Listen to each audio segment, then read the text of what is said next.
बिस्मिल्लाहिर्रहमानिर्रहीम। मौजूद ख़वातीन हज़रात, अस्सलाम वालेकुम। ब्रेक टाइम चैनल की जानिब से पेश खिदमत है आज की एक पुरअसरार कहानी। चंद यौम क़बल आपकी बसारत और समाज से जो अधूरी कहानी गुजरी है, उसमें से बहुत सारे सवालात जन्म ले रहे हैं। उसमें से बहुत सारी कहानियाँ निकल के आ रही हैं। हर मौजूद व्यूअर्स के जहन में बहुत सारे सवालात आ रहे हैं। उनके जवाब शायद इस कहानी और अगली कहानियों में मौजूद होंगे। तो आइए चलते हैं आज की कहानी की तरफ। जिंदगी की किताब के पहले सफ़े पे बर्थडे लिखी होती है और आखिरी सफ़ा खोलो तो वो मौत का मंजर पेश कर रहा होता है। बीच के सफ़ात में बस कहानियाँ ही कहानियाँ होती हैं जिनका खालिक खुद पैदा होने वाला होता है। इस पुरअसरार कहानी के अंदर जो पुरअसरारियत और इसरार पोशीदा हैं, उनके जवाब शायद कोई न दे सके। ज़माने क़बल मैं चंद रुपए लेके बस में सवार हुआ। मेरी मंजिल वो मार्केट थी जहाँ से सफ़ेद पोश और गरीब अफराद तन ढांपने के लिए पुराने कपड़े लेते हैं, जिंदगी का सफ़र तय करने के लिए जूते या चप्पल खरीदते हैं। माजरत के साथ उस मार्केट के अंदर ऊंचे मकानात के अमीर लोग भी जाते हैं, मगर कोई नहीं कह सकता कि उन्होंने लुंडा का लिबास पहना हुआ है, क्योंकि वो तो उनके कजन्स, वालिद या भाई अमेरिका या यूरोप के किसी ममालिक से गिफ्ट लेकर आते हैं। मैं जिस बस में बैठा वो भरी हुई थी, मगर मुझे सीट मिल गई। थोड़ी देर बाद एक साहब बस में दाखिल हुए। शक्ल से ही वो बीमार लग रहे थे। मैं खड़ा हो गया। मैंने उन्हें सीट की पेशकश की। वो बैठने लगे तो मुझे उनकी आवाज, मध्यम आवाज सुनाई दी। बादशाह तो बस वही है। शायद वो बीमार भी थे और नकाहत से उन्होंने अपना सर अपने घुटनों पर टिका दिया। कंडक्टर टिकट करता हुआ आया और उसने उनको 2 दफा उठाने की कोशिश करी, मगर वो नींद का गलबा था या नकाहत थी या बीमार थे। बड़ी मुश्किल से उठे। कंडक्टर ने उनसे टिकट का मुतालबा किया। उन्होंने नफी में सर हिला दिया। मैंने देखा कि कंडक्टर कोई सख्त बात कहना चाहता था। मैंने फौरन जेब से पैसे निकाले और उन साहब का टिकट दे दिया। कंडक्टर टिकट की आवाज लगाता हुआ आगे बढ़ गया। एक झटके से बस रुकी और मेरी मंजिल आ गई। मैं उतरा तो सामने पानी पूरी वाले की दुकान देखकर मेरे मुंह में पानी आ गया। मैंने फौरन पानी पूरी की एक प्लेट बनवाई।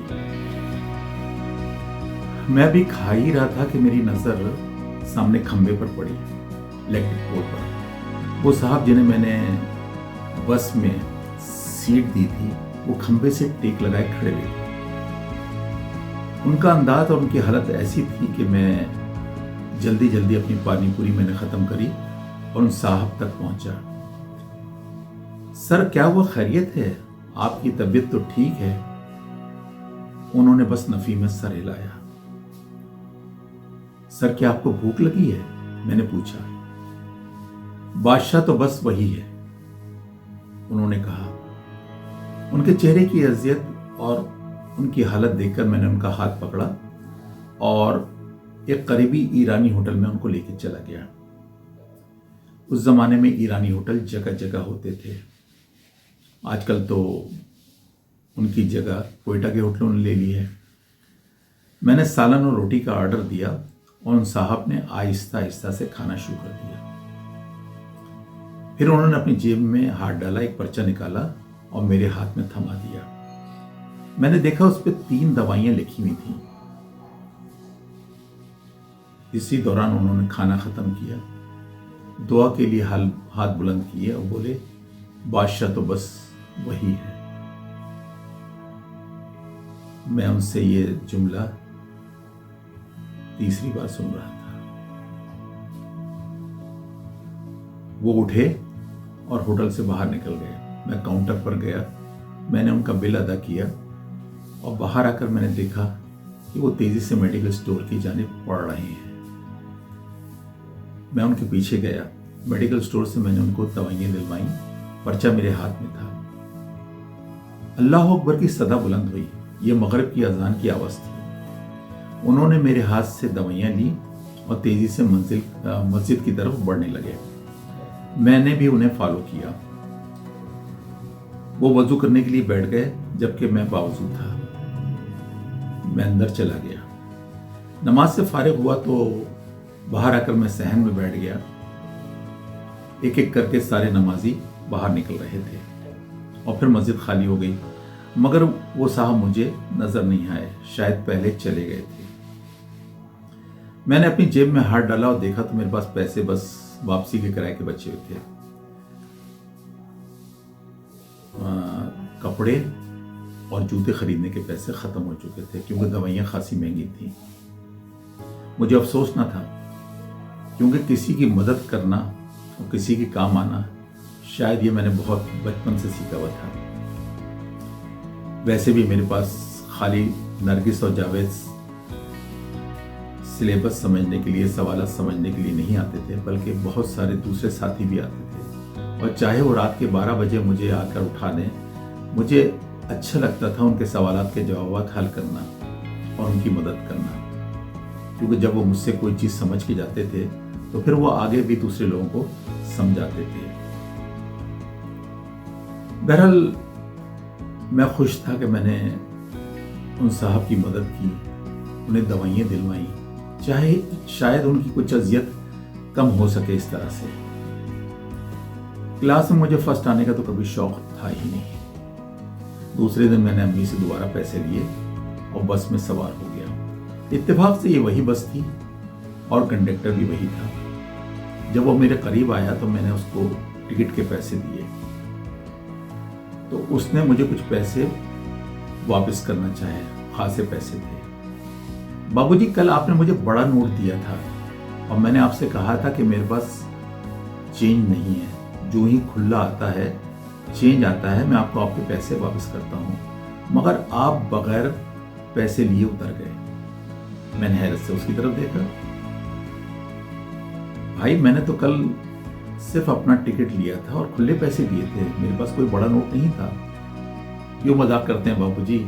मुझे हर कस्टमर और हर सवारी का किराया और उसका दिया हुआ पैसा याद रहता है। मैंने आपसे बड़ा नोट लिया था मगर पैसे आप वापस लिए बगैर उतर गए। यार, तुम्हें कुछ गलतफहमी हुई है। देखो, मैंने अपना टिकट भी लिया था और एक साहब जो बस में चढ़े थे और जिनकी तबीयत शायद खराब थी, उनको मैंने न सिर्फ बैठने की जगह दी थी बल्कि उनके टिकट के पैसे भी दिए थे। साहब, आप मजाक कर रहे हैं। बाबूजी, आपने तो सारे रास्ते बैठकर सफर किया था, आप तो खड़े ही नहीं हुए और आपने सिर्फ अपने टिकट के पैसे दिए थे, वो भी बड़े नोट से। ये कहकर कंडक्टर ने मेरे हाथ में पैसे थमाए और टिकट करता हुआ आगे बढ़ गया। बस रुकी मेरे स्टॉप पे तो मैं ये मुअम्मा हल कर चुका था कि यकीनन इस कंडक्टर को गलतफहमी हुई है। मैंने उसे पैसे वापस करने चाहे मगर वो लेडीज गेट पे खड़ा हुआ डबल है उस्ताद कर रहा था और फिर बस मेरी नजरों से ओझल हो गई। सामने ही ईरानी होटल था। मैं गया और चाय का ऑर्डर दिया। चाय पीते हुए मैं कल के वाक़यात पर गौर कर रहा था। बादशाह तो बस वही है, उनका जो दोहराया हुआ जुमला मेरे कानों में गूंज रहा था। चाय खत्म करके मैं काउंटर पे गया तो काउंटर पे बैठे हुए ईरानी शख्स ने बेल बजाकर वेटर को बुलाया। वेटर ने इशारे से काउंटर पे बैठे हुए शख्स को कुछ कहा। उसने दराज खोली और कुछ नोट निकाले जो धागे से बंधे हुए थे और मेरी तरफ बढ़ाए। ये क्या है? मैंने पूछा। बाबूजी, कल जब आप गए थे चाय पी के तो आपके पैसे आपकी जेब से गिर गए थे।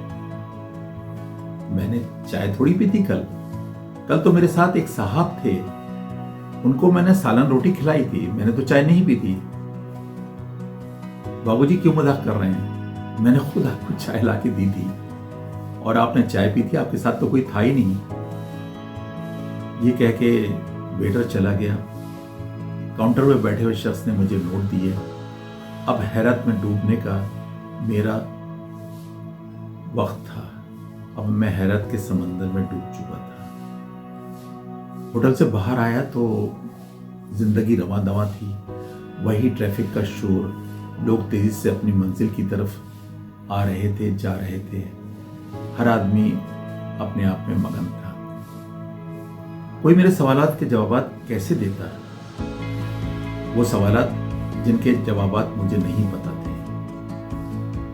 ना सवालात वाज़ेह थे, ना जवाबात मुझे आते थे। फिर मेरे कदम तेजी से मेडिकल स्टोर की तरफ बढ़ने लगे, क्योंकि मेरे जहन में ये था कि मेडिकल स्टोर वाला एक पढ़ा लिखा शख्स है, यकीनन वो मेरे सवालात का जवाबात जानता होगा। वो एक ज़हीन शख्स होगा। उसने मुझे देखा तो सलाम किया। बेटे, कल आपने मुझे पैरासिटामोल का पत्ता लेने के बाद इतने सारे पैसे क्यों दे दिए थे? पैरासिटामोल का पत्ता? मैं चौंका। मैंने तो आपसे बहुत सारी दवाइयां ली थी और मेरे साथ एक साहब थे जो बीमार थे, उनको मैंने दवाइयां दिलाई थी।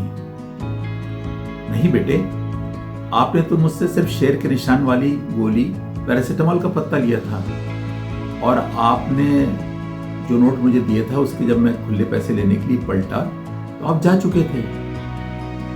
ये कह के उन्होंने बहुत सारे नोट मेरे हाथ में थमा दिए। अल्लाह अकबर की सदा दोबारा बुलंद हुई। मगरिब की अजान की आवाज़। मैं मस्जिद में गया, नमाज पढ़ी और बाहर आके फिर ये सारे सवालात मैंने अल्लाह ताला के सामने रख दिए कि मुझे ना सवालात पता है ना जवाब। मगर मुझे सिर्फ एक ही सदा आ रही थी, बादशाह तो बस वही है।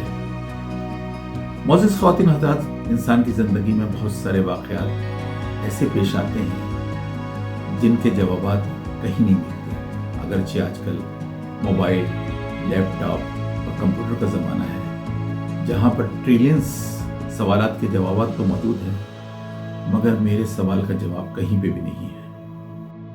ब्रेक टाइम चैनल को लाइक करें, शेयर करें और सब्सक्राइब करें। Thank you.